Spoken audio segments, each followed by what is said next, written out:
नमस्कार, Ajay astro money गुरु में आपका स्वागत है। मैं हूं आपके साथ हिमांशु छाबड़ा।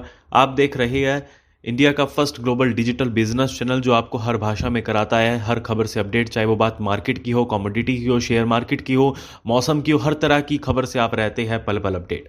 आज बात करेंगे बैंक लॉकर के रूल्स के बारे में। नए साल की शुरुआत के साथ ही बैंक से जुड़े कई नियम बदल रहे हैं। बैंक के एटीएम नियम से लेकर बैंक लॉकर तक के नियम में बदलाव हो रहा है। साल 2022 में बैंक लॉकर से जुड़े अहम नियम में बदलाव होने जा रहा है। अगर आपने भी अपने कीमती सामान बैंक लॉकर में रखे हैं तो नए नियम की जानकारी होना आपको बहुत ज़रूरी है। रिजर्व बैंक की गाइडलाइन के मुताबिक बैंक लॉकर की सुरक्षा की पूरी जिम्मेदारी बैंक की होगी। नियम के मुताबिक लॉकर में आग, चोरी, डकैती या सेंधमारी की स्थिति में बैंक पूरी तरह जिम्मेदार होगा और इन हालातों में बैंक को ग्राहक को लॉकर के सालाना किराए का 100 गुना देना होगा।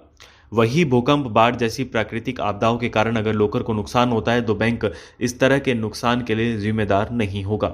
आरबीआई के नियम के अनुसार अगर आपने लंबे वक्त तक अपने लॉकर का इस्तेमाल नहीं किया तो आपका लॉकर तोड़ा जा सकता है। रिजर्व बैंक ऑफ इंडिया ने सेफ डिपॉजिट लॉकर के संबंध में संशोधित दिशा निर्देश जारी किया है। आरबीआई के नए निर्देश के मुताबिक बैंकों को निर्देश दिया गया है कि अगर कोई लॉकर लंबे समय तक नहीं खोला गया है तो बैंक उसे खोल सकते हैं, भले ही ग्राहक उस लॉकर का नियमित रूप से भुगतान कर रहा हो। लेकिन अगर लॉकर को लंबे समय से नहीं खोला गया है तो बैंक द्वारा उसे खोला जा सकता है। रिजर्व बैंक ऑफ इंडिया ने अपने आदेश में कहा कि बैंक निष्क्रिय लॉकर को तोड़ सकती है। आरबीआई ने अपने निर्देश में कहा कि उन निष्क्रिय लॉकर को बैंक द्वारा खोला जा सकता है, भले ही उनका किराया का भुगतान नियमित रूप से हो रहा हो। बैंक लॉकर को तोड़कर उसमें रखी सामग्री को उसके नॉमिनी या उसके उत्तराधिकारी को ट्रांसफर कर सकती है। आरबीआई ने अपने आदेश में कहा कि अगर लॉकर 7 साल की अवधि के समय में इस्तेमाल नहीं किया गया तो उसे निष्क्रिय माना जाएगा। आरबीआई ने कहा कि लॉकर के नए नियम के बारे में सभी लॉकर धारकों को सूचित किया जाएगा। उन्हें अलग अलग माध्यमों से लेकर धारकों को सूचित कर जानकारी दी जाएगी। ग्राहकों को पत्र के माध्यम से नोटिस भेजा जाएगा, वहीं उन्हें ईमेल और फोन पर एसएमएस के जरिए भी जानकारी दी जाएगी।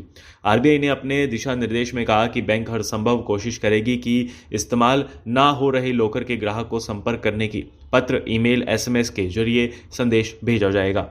अगर फिर भी ग्राहकों द्वारा बैंक लॉकर को लेकर कई कदम नहीं उठाया गया तो लॉकर को सक्रिय नहीं किया गया तो बैंक लॉकर के हायरर को लेकर स्थानीय समाचार पत्र अंग्रेजी और हिंदी में सार्वजनिक नोटिस जारी करेगी।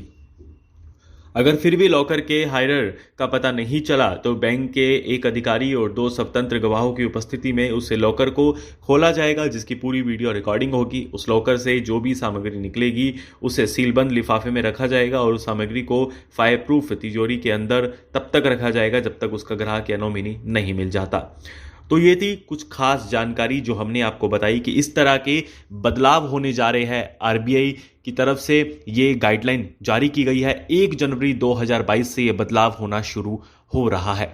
तो अगर आपका भी बैंक में लॉकर है तो आप भी इस चीज़ को ध्यान में रखिए। 7 साल में काफ़ी बार लॉकर को चेक कीजिए, अपनी सेफ्टी अपने हाथ में रहती है। और इसी के साथ ही आपको बता दूं मैं कि हमारा ये चैनल पेड सर्विसेज भी देता है। आप हमारे चैनल में दिए गए नंबर्स पे कॉल करके पेड सर्विसेज ले सकते हैं, जिससे आपको मार्केट के हालात पता लगेंगे। आपको पता लगेगा मार्केट में शेयर बाजार के क्या कुछ हालात है, कमोडिटी के क्या कुछ हालात है, किस मार्केट में कहाँ उछाल आया है, कहाँ गिरावट है शेयर बाजार में, कहाँ आपको नुकसान होगा और कहाँ आपको फायदा हो सकता है। हमारे एक्सपर्ट्स आपको पल पल रूबरू कराएंगे पेड सर्विसेज लेने के बाद। नीचे दिए गए नंबर्स पर कॉल करके आप जानकारी ले सकते हैं। जाने से पहले हमारे चैनल को सब्सक्राइब कीजिए, बेल बटन पे टैप कीजिए ताकि पल पल की नोटिफिकेशन आपको हमेशा मिलती रहे।